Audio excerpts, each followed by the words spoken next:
This video is based on over 2 years of research, hard work, talking to people within the industry, publishers, marketing, and so on. This video is not an opinion piece. This has come from the inside. Over the last 2 years, I've had countless conversations with people across the publishing world. Editors, agents, managers, business executives, writers, people working in finance. I've talked to the ones who shape the industry from the inside, and the ones trying to survive it from the outside. After all these conversations, one thing has become painfully clear. Publishing isn't dying, it's already dead. The slow rot has been happening for decades, but the corpse has finally cooled, and we're all standing around pretending it's still breathing. The industry that once nurtured strange, unfiltered voices, the kind of voices that tore through the fabric of polite society, has been hollowed out and replaced by a machine designed to produce safe, predictable content that offends no one and appeals to everyone. What's left is a lifeless shell, glossy on the surface but empty underneath. If you enjoy watching my slow descent into creative breakdown, consider supporting my continued descent into that said madness. Leave a comment, it fuels my fragile sense of self-worth. Subscribe, because watching me struggle in real time is probably entertaining. And join my Patreon, YouTube memberships, or Substack. Your support helps me justify my life choices and possibly my entire existence. The days of vibrant competition between publishing houses are over. The big five try the big one. Random House and its ever-growing tentacles have consumed everything in its path, reducing the publishing landscape to a monoculture. The once diverse world of publishing has been consolidated into a soulless industry where individuality is sacrificed in the name of efficiency. Mid-list authors, the backbone of the literary world, have been quietly erased. If you're not a proven bestseller or a viral sensation, you're invisible. Debuts only if it fits into a sanitized, pre-approved mold of what's hot right now. And yes, I said that line in the voice of Zoolander in my head. There's no room for the messy, the experimental, or the genuinely daring.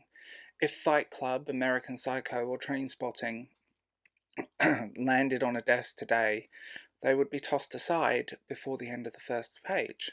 Too risky, too raw, too real. Publishing has handed the keys to the kingdom over to an algorithm.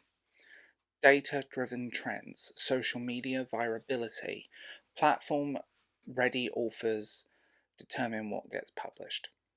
Forget craft, forget originality. Can it go viral? Can it be adapted into a limited series by next year? Great, otherwise move along. Agents don't look for great writing anymore. They look for a platform, a following, pre-existing validation that makes their job easier. Publishers don't invest in building careers. They're not interested in nurturing talent over multiple books. They want instant hits, instant returns, and if you don't deliver, you're discarded. Another name on the list of authors chewed up and spat out by the machine, and in researching this, I've spoken to many of them.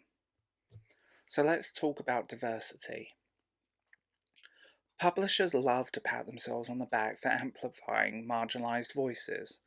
But true diversity, the kind that challenges assumptions and pushes boundaries, has been replaced by surface-level commitment to representation that's far more about optics than substance. They publish diverse voices, but only if these voices stay within the boundaries of what's deemed acceptable.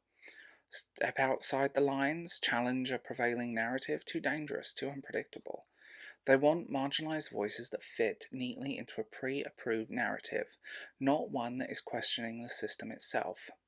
True diversity means diversity of thought, diversity of opinion, but that's not what's happening. What we're getting is the same ideas, recycled, repackaged in slightly different forms.